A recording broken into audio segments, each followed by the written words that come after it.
Hello everyone, this is Matt Gardening and I am Vijay. Today we are going to learn about pollination. It will be a brief explanation of what is pollination, and we will learn about fruiting and how does it form. It will also have a brief explanation on different plants' pollination types. So let's get started.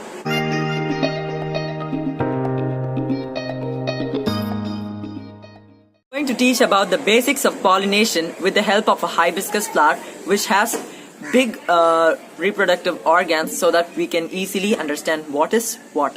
Then we will move on to other plants and explain what is what. Say shortly, flower is the reproductive part of the plant. So there are male, female in flowers too. Simply to say, hibiscus is a hermaphrodite. That is, they have the male and female part in the same plant. So this is the anther. This part is the anther. It contains the pollen sacs. This is the pollen grains.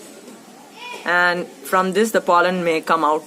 This is the stigma where it is the female part. Here is what pollination occurs and enters into the ovary. Let's locate the ovary. So you can pick out the petals off.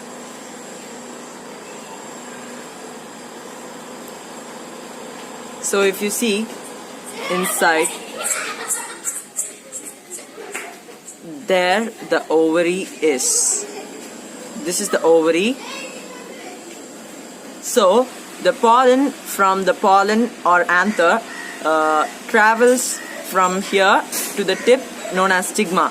It sticks over here and through the tube it enters to the ovary over here, and the fertilization process takes place over here and it becomes into a fruit or seed, or according to its decision it makes.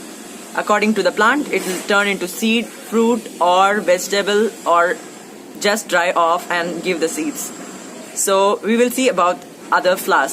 So basically pollination means the pollen entering into the pollen stigma and getting inside the ovary is known as pollination.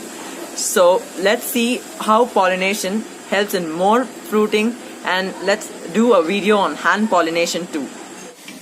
So this is the second flowering in my aubergine plant or eggplant. So this flower has the yellow color, which is the anther, and the stick-like structure with green end, that is the stigma, and the pollen from the yellow enters into the green and becomes an eggplant. In the same way, tomato also has the same thing, but it will be upside down.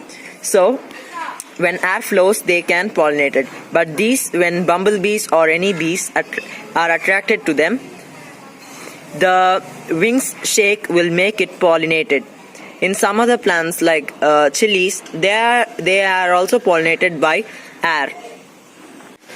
So this is the female flower of bitter gourd plant. In any gourd plant, the flowers will look like the female flower. They are not hermaphrodites. The male and female are separate. So they have already the ovary, which is located below the flower. It's the ovary. So it looks like the same fruit or flower. So, fruit or vegetable. And after pollination they become large and they will become into fruit or flower or vegetable. And there is something called male. I'll show you male. This is a male. This doesn't have ovary. The pollen from the male enters into the female and becomes a fruit, a big fruit, or else the fruit will dry off and it will fall off. So that it means pollination is not occurred. Will be useful to you. I think you would have understand pollination better. Now I will make new videos on hand pollination in eggplants, bitter gourd, tomatoes, chilies in upcoming videos. Let's see in the next video. Bye bye.